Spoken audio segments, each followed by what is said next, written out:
Where a special need of a public official, beyond criminal law enforcement, makes the warrant and probable cause requirements for searches and seizures impractical, the U.S. Supreme Court has dispensed with these requirements. The standard for evaluating these searches is solely one of reasonableness.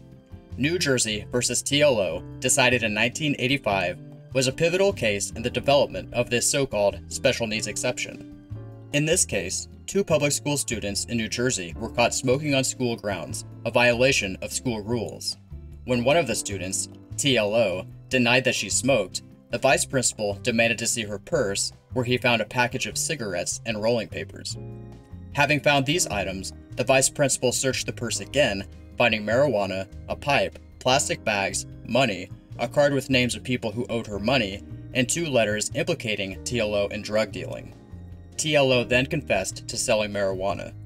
The evidence was handed over to police and used in a juvenile court proceeding against her.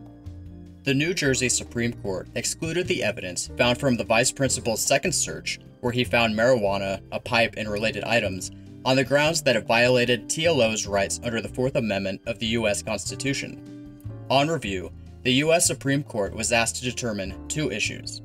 First, whether the Fourth Amendment's prohibition against unreasonable searches and seizures applies to searches conducted by public school officials, and second, if the Fourth Amendment does apply to such searches, did the school violate the Fourth Amendment when it searched through T.L.O.'s purse? On the first issue, the court answered in the affirmative, holding that the Fourth Amendment does apply to searches conducted by public school officials.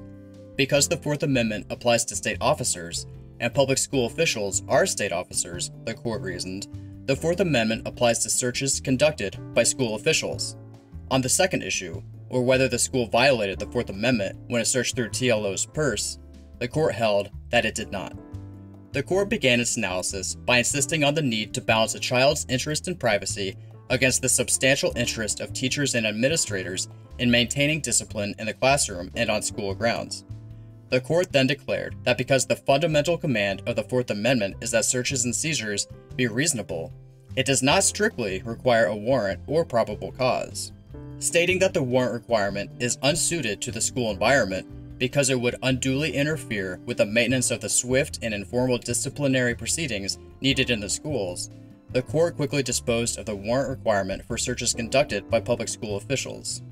Concerning probable cause, the court observed that where a careful balancing of the governmental and private interests suggests that such a standard best serves the public interest, it has not hesitated in adopting a standard of reasonableness that stops short of probable cause. The court went on to rule that a search by public school officials does not violate the Fourth Amendment when 2 conditions are met.